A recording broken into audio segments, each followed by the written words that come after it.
السلام علیکم، آپ دیکھ رہے ہیں آئینہ اور میں ہوں محمد طاہر۔ سیاست میں اصل چیز حالات ہوتے ہیں۔ حالات وہ محرک ہیں جس کے ساتھ مناسب فیصلے بروقت کر دیے جائیں تو پھر جادوئی نتائج پیدا ہوتے ہیں۔ عمران خان یہ یقین رکھتے تھے کہ پنجاب اسمبلی کا مارکا وہ سر کر سکتے ہیں، اگرچہ پورے ملک میں عمران خان کے اس یقین کے برخلاف فضا بنی ہوئی تھی۔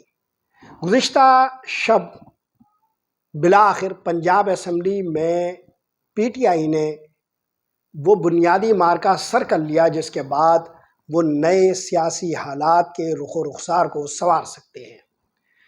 پی ایم ایل این نے ایک تاریخی شکست پنجاب اسمبلی میں کھائی ہے۔ اگر آپ پنجاب اسمبلی میں اعتماد کے ووٹ کے ان مناظر سے پہلے کے حالات کا ایک مشاہدہ رکھتے ہوں تو آپ کو اندازہ ہوگا کہ شاید ہی کوئی آدمی ہو جو یہ نہ کہتا ہو کہ عمران خان کے پاس یا پی ٹی آئی کے پاس 186 ارکان کا مطلوبہ ہندسہ موجود نہیں ہے اور چودھری پرویز الہی اعتماد کا ووٹ حاصل نہیں کر سکیں گے۔ اس لیے نواز لیگ اور پی ڈی ایم کا اتحاد بار بار بصد اصرار بتکرار یہی بات کہہ رہا تھا کہ چودھری پرویز الہی اعتماد کا ووٹ لیں۔ بالآخر اعتماد کے ووٹ کا وہ وقت طے کر لیا گیا اور عمران خان نے اپنے تمام ارکان کو اس جنگ میں جھونک دیا۔ ہوا یہ کہ گزشتہ شب جب یہ مارکا سجا تو پی ڈی ایم اور خاص طور پر پی ایم ایل این کو یہ یقین ہی نہیں آ رہا تھا کہ واقعتاً یہ 186 کا ہندسہ لے کر اعتماد کا ووٹ لینے جا رہے ہیں۔ کچھ لوگوں کا خیال تھا کہ 186 مطلوبہ ارکان کی تعداد سے کوئی 5 کم کا ہندسہ ان کے پاس موجود ہے، کچھ یہی ہندسہ 7 کا کہہ رہے تھے، کچھ 12 کا اور کچھ 15 کا۔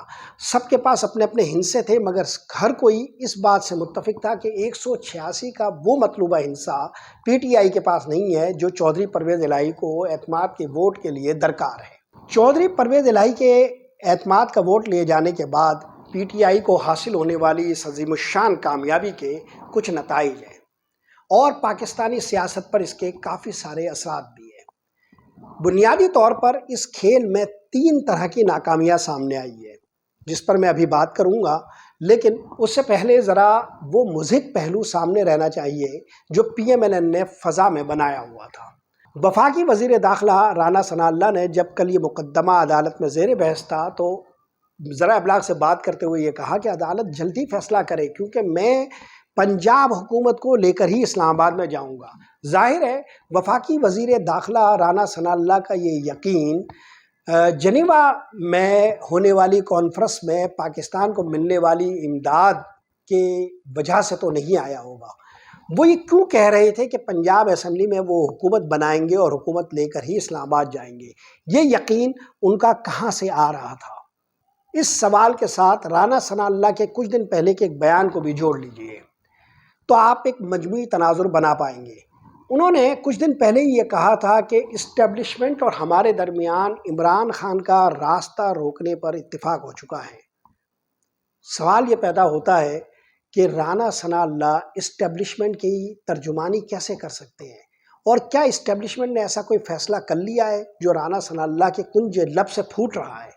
رانا ثناء اللہ کا اپنے آپ پر اعتماد اتنا زیادہ تھا کہ وہ جب پنجاب اسمبلی میں اعتماد کے ووٹ کی مشق دیکھ رہے تھے اور جب یہ تاثر مستحکم ہونا شروع ہوا کہ پرویز الہی اعتماد کا ووٹ لینے میں کامیاب ہو جائیں گے تو انہوں نے مختلف پینترے جس طرح بدلے اس سے لگ رہا تھا کہ وہ اس کی توقع نہیں کر رہے تھے، اس لیے افراتفری میں وہ مختلف قسم کے موقف اختیار کر رہے ہیں۔ مثلا آپ دیکھیں ان کے ہلتے جلتے اور ڈولتے ہوئے موقف کیا تھے۔ جب ووٹ لینے کا عمل شروع ہوا تو انہوں نے پہلا موقف یہ اختیار کیا کہ یہ اعتماد کا ووٹ کیوں لے رہے ہیں، جبکہ وہ کئی دنوں سے پرویز الہی اور پی ٹی آئی کو یہ کہہ رہے تھے کہ وہ اعتماد کا ووٹ کیوں نہیں لیتے۔ اب انہوں نے یہ کہنا شروع کر دیا کہ یہ اعتماد کا ووٹ کیوں لے رہے ہیں۔ پھر انہوں نے اعتماد کے ووٹ کے اس طریقہ کار پر سوالات اٹھانا شروع کیے۔ جب اعتماد کا ووٹ لے جانے کا عمل شروع ہوا تو انہوں نے کہا گورنر کا حکم جب آپ معطل مان رہے ہیں تو پھر آپ یہ مشق کیوں کر رہے ہیں۔ پھر انہوں نے یہ کہا کہ ارکان اسمبلی اس وعدے پر لائے گئے ہیں کہ اسمبلی نہیں توڑی جائے گی۔ پھر انہوں نے یہ کہا کہ اگر صوبائی اسمبلی نہیں توڑی گئی تو پھر عمران خان کے موقف کا کیا بنے گا۔ یہ ساری باتیں وہ جس طرح کہہ رہے تھے، پہلو بدل بدل کر اور لہجہ بدل بدل کر، اس سے لگ رہا تھا کہ وہ یہ سارا کام جو ہوا ہے وہ غیر متوقع ہے۔ مجھے اس صورتحال پر وسط ایشیائی ریاست کے وہ مشہور مزاحیہ کردار خواجہ نصر الدین یاد آ گئے، جنہیں کچھ لوگ خواجہ نصیر الدین بھی کہتے ہیں۔ وہ اپنے مختلف جوابات اور مختلف طرح کی حرکتوں کی وجہ سے وسط ایشیائی ریاستوں کے ایک مشہور کردار بن چکے ہیں، اور ان پر مختلف کتابیں بھی لکھی گئی ہیں۔ خواجہ کے بارے میں کہا جاتا ہے کہ انہوں نے ایک دفعہ اپنے پڑوسی سے سرہائی مانگی، اور جب انہوں نے سرہائی واپس کی تو وہ چٹک گئی تھی۔ اس معاملے پر پڑوسی نے شور شرابہ شروع کیا، چنانچہ یہ معاملہ ایک جرگے میں آیا، جہاں پر خواجہ سے سوال ہوا کہ آپ نے یہ سراہی چٹکی ہوئی حالت میں یا ٹوٹی ہوئی حالت میں ان کو واپس کی ہے۔ اس کے جواب میں خواجہ نصر الدین نے جو موقف اختیار کیے وہ عجیب و غریب تھے۔ انہوں نے پہلا موقف یہ اختیار کیا کہ میں نے سراہی بالکل صحیح حالت میں ان کو واپس کی ہے۔ پھر انہوں نے دوسرا موقف اختیار کیا کہ مجھے تو سراہی جیسی ملی تھی یعنی ٹوٹی ہوئی میں نے ویسے ہی واپس کی ہے۔ اور پھر انہوں نے تیسرا موقف اختیار کیا کہ سراہی تو میں نے پڑوسی سے لی ہی نہیں ہے۔ تو ہمیں PMLN کے مختلف لوگ، جن میں تارڑ صاحب، رانا ثناء اللہ صاحب، اسی طرح کے موقف اختیار کرتے ہوئے اور بدلتے ہوئے نظر آئے۔ بہرحال اس معاملے کے ان مضحک پہلوؤں کو چھوڑیے اور پنجاب اسمبلی کے منچ پر جو کچھ ہوا ہے اس کے تناظر میں اس بڑے پولیٹیکل اسپیکٹرم اور پاکستانی سوسائٹی کے بڑے معاملات کی طرف نگاہ ڈالیے۔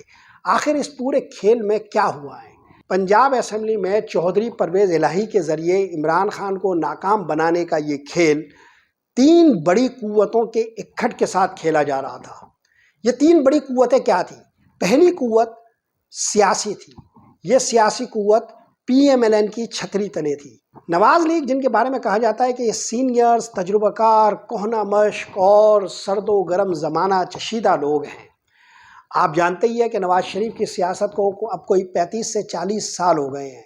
انہوں نے مختلف ادوار دیکھے ہیں، ہر طرح کے اتار چڑھاؤ دیکھے ہیں، مختلف نشیب و فراز دیکھے ہیں۔ ان کی انگلیوں نے کتنی مرتبہ اسٹیبلشمنٹ کے کو ڈائل کیا ہے۔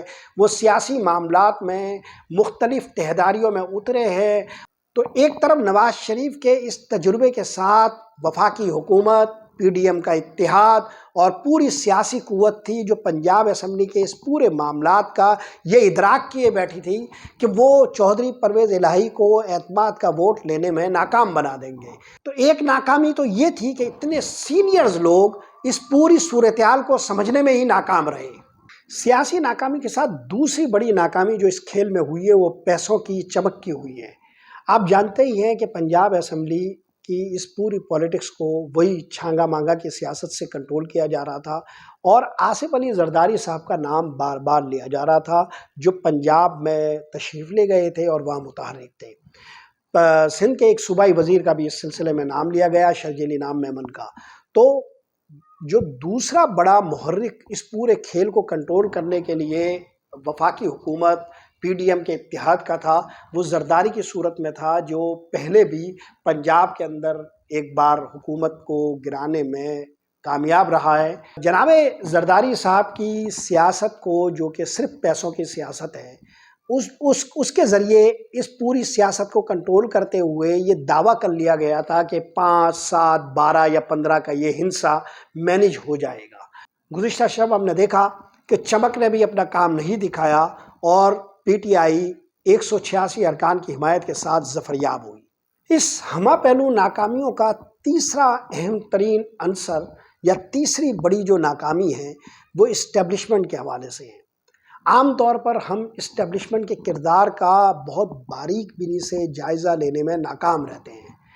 اسٹیبلشمنٹ جو طاقت پر اپنا انحصار کرتی ہے اور پوری دنیا میں جو پاور کے حوالے سے بحث ہوتی ہے، اس میں یہ سمجھا جاتا ہے، یہ باور کیا جاتا ہے اکیڈمیا کی سطح پر اور علمی سطح پر، کہ جہاں طاقتور حلقے فیصلہ کر رہے ہوتے ہیں تو وہ دماغ کا کام بھی ہاتھ سے لیتے ہیں۔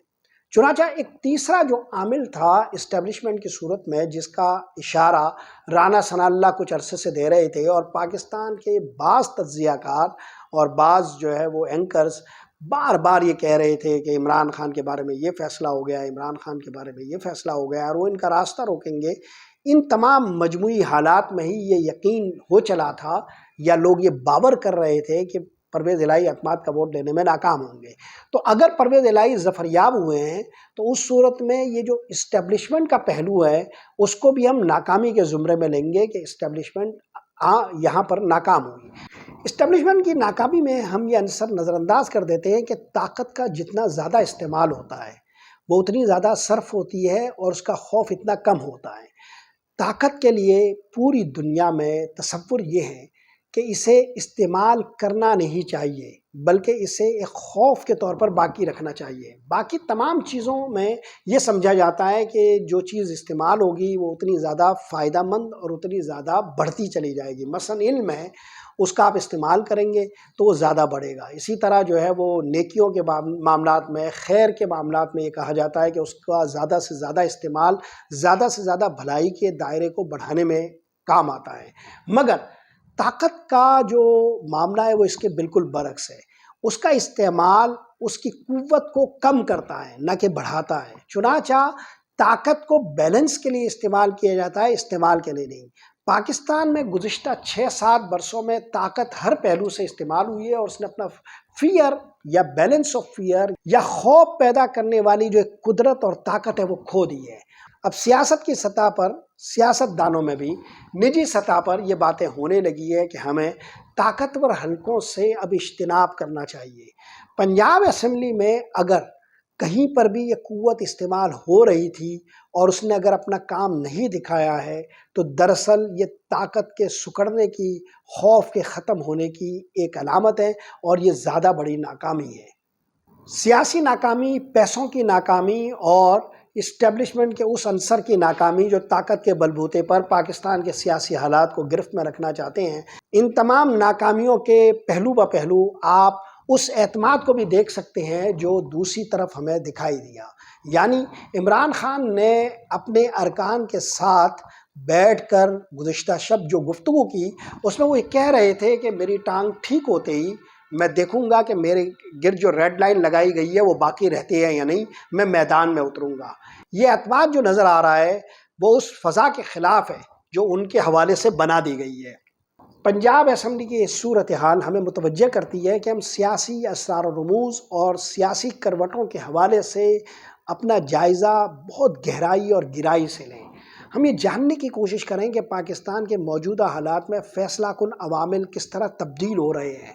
ہمیں یہ سمجھنے کی کوشش کرنی چاہیے کہ نئے بدلتے ہوئے حالات میں وقت کس طرف، کس رخ پر بہتا ہے۔ ہمیں یہ جاننا چاہیے، یہ جانچنا چاہیے کہ آخر پاکستان کے اندر ایک مخالف بہاؤ کیوں پیدا ہو رہا ہے۔ ہمیں یہ جاننے کی کوشش کرنی چاہیے کہ حالات کو سنوارنے یا اپنی مرضی یا اپنی ڈھب پر لانے کے لیے ہم جن چیزوں پر انحصار کرتے ہیں، جن ذرائع پر بھروسہ کرتے ہیں، وہ ذرائع اتنے قابل اعتبار اب رہے یا نہیں۔ دوسری طرف عمران خان اپنی پیش قدمی جاری رکھے ہوئے ہیں، ان کے راستے میں بے شمار رکاوٹیں ہیں، ان کے ہر فیصلے کے خلاف ایک فضا بنائی جاتی ہے اور ان کے ہر اقدام کو ناکام بنانے کی کوشش ہوتی ہے، مگر وہ پنجاب اسمبلی کو ختم کرنے کے راستے پر ہے۔ وہ پنجاب اسمبلی کسی بھی طرح توڑنے کے لیے ایک عزم کیے بیٹھے ہوئے ہیں۔ کوئی لمحہ جاتا ہے کہ آپ یہ خبر سنیں گے کہ ایک سمری اس حوالے سے موو کر دی گئی ہے۔ تو عمران خان اپنے راستے پر جا رہے ہیں، وہ پنجاب اسمبلی کو توڑنا چاہتے ہیں۔ وہ کسی صورت بھی اپنے اس فیصلے سے دستبردار ہونے کو تیار نہیں ہے، اگرچہ ان کے ارد گرد کے لوگ یہ حالات بنا رہے ہیں کہ وہ اس فیصلے کو کچھ عرصے کے لیے التوا میں ڈال دیں، مگر وہ شاید اس کے لیے تیار نہیں ہے۔ فیصلہ ساز قوتوں کو بنیادی طور پر یہ سوچنا چاہیے کہ پاکستانی سماج کتنی جلدی سے بدل رہا ہے، اور وہ لوگ جو کبھی کسی فیصلے کے معاملے میں رکاوٹ نہیں بنتے تھے، وہ سماج کی ان تبدیلیوں کو سمجھ کر کیسے سیاسی فیصلوں کے ساتھ کھڑے ہو رہے ہیں۔ اگر پنجاب میں ارکان کی یہ تعداد عمران خان کے فیصلے کے ساتھ ہیں تو وہ دراصل زمینی حقائق کے ساتھ جڑی ہوئی ہے۔ ان زمینی حقیقتوں کو سمجھ کر ہی فیصلہ ساز قوتوں کو اپنے آئندہ کا لائحہ عمل مرتب کرنا چاہیے۔ آج کے لیے یہی کچھ۔ محمد طاہر کو اجازت دیجیے۔ اللہ نگہبان۔